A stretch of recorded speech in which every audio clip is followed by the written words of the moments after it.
साधना से कैसी लक्ष्मी मिलेगी? तो कि कामना की पूर्ति करने की लक्ष्मी मिलेगी। बहुत सारे लोगों को लक्ष्मी मिलती है लेकिन कामना की पूर्ति नहीं होती। महादेव की विशेषताएं हैं कि ऐसी लक्ष्मी मिलेगी, ऐसी लक्ष्मी कृपा करेगी कि जीवन की कामना की पूर्ति करेगी और परिवार का मंगल और कल्याण करने वाले लक्ष्मी कामोर्चये शिवम, शिवम कल्याण करने वाले लक्ष्मी, आपको श्रेष्ठ विचार प्रदान करने वाले लक्ष्मी, महादेव की कृपा से, महादेव की साधना उपासना से जो लक्ष्मी मिलती है वो सत्कर्मों से प्रेरित करती है। धीमहि बुद्धि को प्रेरित करते हैं कि भगवान की ओर संकेत करती है, सत्कर्म करने के लिए आपको प्रेरणा देती है। ये भगवान शिव की कृपा से। बहुत लोगों को धन मिला है लेकिन उसका धन को सत्कार्य में समर्पित नहीं हो रहा है। और जिनका धन तन मन भगवान को समर्पित हो रहा है वही धन्य है। जिनके पास बहुत सारा धन है वो धन्य नहीं है। धन्य कौन है? जिनका तन, जिनका मन, जिनका धन परमात्मा को अर्पण है। बाकी तो मरने के बाद निधन लखेंगे कोई धन नहीं, निधन आने पर काहे नहीं हम खाली क्यों खाली है। ये तो सीधी बात है ना, आया जो जग में कर ले तो सेवा, सीधी बात। एक पंक्ति गाओ, ये जीवन की वास्तविकता है।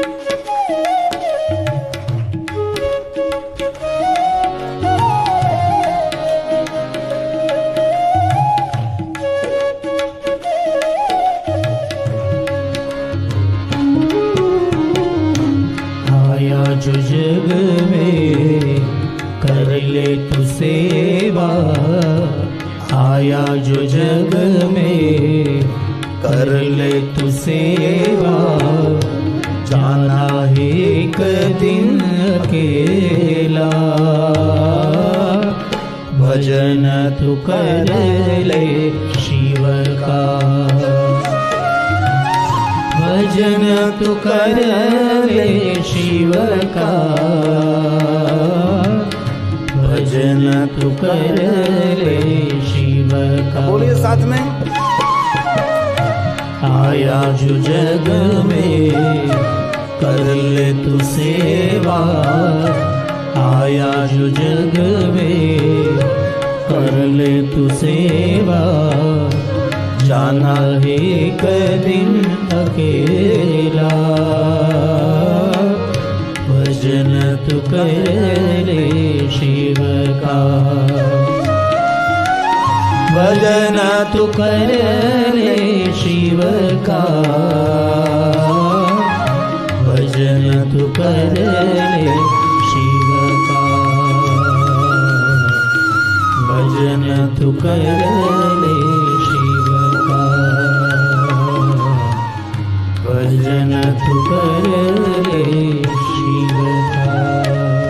भगवान महादेव का तू भजन कर। इसलिए दृढ़ संकल्प करें कि हमारा जीवन भगवान शिव की साधना उपासना में, उसके स्मरण में, सत्कर्मों में रहें, पुरुषार्थ करें, मेहनत करें, खूब कमाएं, बड़ी प्रतिष्ठा को हासिल करें, लेकिन आपकी मति भगवान शिव के चरण में समर्पित होनी चाहिए। अपने गुजराती में बोलिए, करता जाओ घरનું काम, लेता जाओ हरिનું नाम।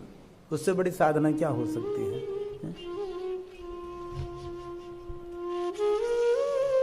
प्रयास करવો પડે તો પછી સાધના કરવા માટે વિશેષ નહીં, તો એ સ્વભાવ બની જાય ને। કોઈ પણ આપણે આદતની શરૂઆત કરી એટલે પછી એ આદત એક જરૂરિયાત બની જાય। ઈશ્વરનું સ્મરણ કર્યા વગર પછી આપણે રહી જ ન શકીએ। જીભને પકડી રાખો તો અંદરથી ઉપડે। એકવાર શરૂઆત કરવી પડે છે।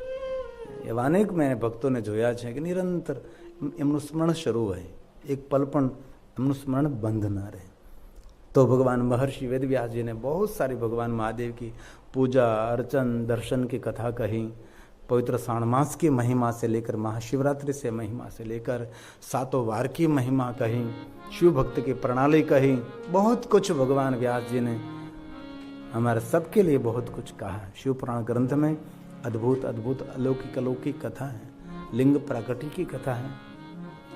और इसमें अभी पवित्र श्रावण मास पूरा होने के बाद भादो मास की शुक्ल पक्ष की तीज आएगी। ત્રીજને આપણે કેવડા ત્રીજ કહીએ છીએ। આખું વર્ષ ભગવાનને કેવડો ન અર્પણ થાય, પણ ભાદરવ મહિનાની જે પહેલી ત્રીજ છે કેવડા ત્રીજ, તે દિવસે કેવડાનું પુષ્પ મહાદેવને આપણે અર્પણ કરીએ છીએ. આખું વર્ષ નહીં, આખું વર્ષ તમે કેવડો લઈ જાઓ તો જરૂર તમે શિવાલયમાં લઈ જઈ શકો, પણ એ શિવાલયનું જે આગલો દ્વાર હોય ને ઊંધે માથે લટકાવવાનું હોય, એટલે ભક્તો જે આવે તેને સુગંધ પૂરી પાડે. પણ વર્ષમાં એકવાર ભગવાન મહાદેવને કેવડાનું પુષ્પ ચડાવવાનો ખૂબ મહિમા છે. તેથી કેવડા ત્રીજનું વ્રત દરેકે કરવું જોઈએ. શ્રાવણ માસનું વ્રત પૂર્ણ થાય અને શ્રાવણ માસ પૂર્ણ થયા બાદ ભાદરવ મહિનો શરૂ થાય. જે પિતૃઓને તૃપ્ત કરનારો હોય, શ્રાદ્ધ પક્ષ આવે, બાપા જીવતા ત્યારે ખીર ન ખવડાવ્યું હોય, મેર્યા પછી કાગડાને ખવડાવે, એ આપણી પ્રણાલી છે. શ્રાદ્ધ કરવું જોઈએ. કોઈ તીર્થમાં જાય તે પિતૃનું તર્પણ અર્પણ બધું જ, જે ગયા તીર્થ જઈને માતા પિતાના માટે, પણ જેને જીવિત માતા પિતાને રાજી રાખ્યા છે એને સાચું પિતૃ તર્પણ કર્યું છે. જેને જીવિત માતા પિતાને પ્રસન્ન નથી રાખ્યા, અને આપણા ઘરની અંદર આપણા જીવિત માતા પિતા હોય તો આપણા જેવા કોઈ ભાગ્યશાળી પણ નથી. આપણા ઘરમાં વૃદ્ધ દાદા દાદી રહેતા હોય તો ઘરની શોભા છે, એ ઘરની દિવ્યતા છે. તેથી ઘરના વડીલો, ઘરની બહેન દીકરીઓને ખૂબ આદર આપીએ, ખૂબ તેની સેવા કરીએ. આપણા તરફથી થોડો પણ કલેશ તેને ન થાય એની ખૂબ આપણે કાળજી રાખીએ. આપણે તો શિવ મહાપડ અંતર્ગત બહુ સારી કથા भगवान महर्षि वेद व्यास जी ने कही. तो पवित्र श्रावण मास पूर्ण होने के बाद हमारे सबके लिए केवड़ा त्रीज થઈ શકે તો ઉપવાસ કરવાનો.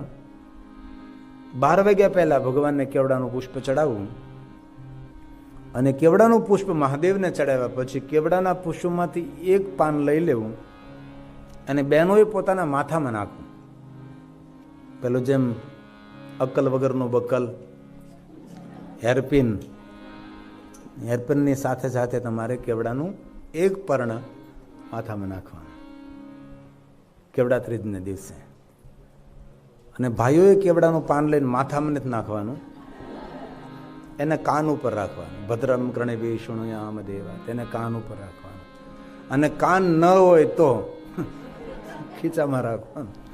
ઘણા પાસે કાન ન હોય તો કાન ન હોય, કોઈનું સાંભળે જ નહીં. દરેકને સંભળાવતો જ હોય છે, કોઈનું સાંભળવા તૈયાર જ નથી. એટલે કહેવું પડે ને, સાંભળો આમ. અને હવે તો મારે સારું છે કે ઘણા નાની ઉંમરના દીકરા દીકરીઓ કથા સાંભળવા આવે છે. આથી 30 વર્ષ પહેલાં જ્યારે કથા ક્ષેત્રમાં મેં પ્રવેશ કર્યો, જ્યારે સંભળાતું બંધ થઈ જાય પછી કથા સાંભળવા આવે. કાન વ્યા જાય પછી તો કથામાં આવે. તો કેવડા ત્રીજને યાદ રાખજો. કેવડા ત્રીજ જીવનની સુગંધ ફેલાવતું વ્રત છે, પ્રતિષ્ઠા આપતું વ્રત છે. તેથી કેવડા ત્રીજને દિવસે થઈ શકે તો ઉપવાસ કરવાનો. બાકી નિશી ભોજન, રાત્રિના સમયે ભગવાનનું દર્શન કરીને ભોજન કરી શકાય. થઈ શકે તો 12 વાગ્યા સુધીનું જાગરણ કરવું. અને પવિત્ર શ્રાવણ માસો અનેક એવા અમારા મહાદેવના ભક્તો છે, કારણ કે આપણે અહીંયા આરતી કરીએ તો ભારતમાં 12 વાગે, એટલે રોજ કથા સાંભળતા રોજ 12 વાગ્યા સુધીનું જાગરણ પવિત્ર શ્રાવણ માસમાં કરે. અને અનેક એવા શિવ ભક્તો પ્રાતકાલ, મધ્યાહન, સંધ્યા, રાત્રના 4 પ્રહરોને ભગવાનની પૂજા કરે. એક મહિનામાં તો એવો જોગી જેવો થઈ જાય, એટલો મહાદેવને સાથે જોડાય રહે. અને આ મહિનો તો પવિત્ર શ્રાવણ માસ એટલે આપણા જીવનને ચાર્જ કરવાનો, આપણા જીવનને થનગનતો ઉત્સાહ અને આનંદથી ભરવાનો મહિનો શ્રાવણ મહિનો છે. હમણાં જોતામાં પૂરો થઈ જશે. આ માતા શીતળાની તો પૂજા થઈ ગયા છે. આ તો હવે ટાઢું નહીં ખાધું હોય, પણ ઘણા લોકોએ વ્રત કર્યું હોય. શીતળા સાતમના દિવસે ઠંડુ ભોજન કરવાનું હોય. ભારતમાં તો રાયતાની ધબધબાટી બોલતી હોય રાયતું. અને રાયતું આપણા ગુજરાતનું એક સ્પેશિયલ ખાણું છે. તમે કોઈ ફાસ્ટ હોટલમાં જઈને કહો કે રાયતું ખાવું તો વોટ ઇઝ ધીસ રાયતું, કે આવું છે બધું રાયતું. તો આજ કથાનો 6ઠ્ઠો દિવસ છે. તો સતી પ્રાગટ્ય મહોત્સવ તરફ આપણે થોડા આગળ વધીએ. કારણ કે જે શિવના સતી પ્રાગટ્ય કરવાનું, સતીને તપ કરવા જવાનું, સતીનો શિવ સાથે વિવાહ કરવાનું, પછી પાછો બીજો જન્મ લેવાનો પાર્વતી તરીકે, અને પછી પાછું તપ કરવાનું, ફરી પાછું શંકર પાર્વતી સાથે વિવાહ કરવાનું. હવે માતા જગદંબાના જીવનમાં જો એટલી મોટી યાત્રા હોય તો આપણે તો કેટલી બધી યાત્રા હોય. આપણી યાત્રા તો 84 લાખની યાત્રા. તો શિવ મહાપડ અંતર્ગત રુદ્ર સંહિતા सती खंड में सती जगदम्बा के प्रागट्य की कथा है, लेकिन सुंदर कथा है। आद्य शक्ति भवानी जगत हित के लिए इस धरा पर प्रकट हुई। दक्ष के आंगन पर दक्ष महाराज के तप का फल है। सती प्रागट्य की बहुत लंबी, बहुत विस्तृत कथा है, और आज हम सभी बहुत भाग्यवान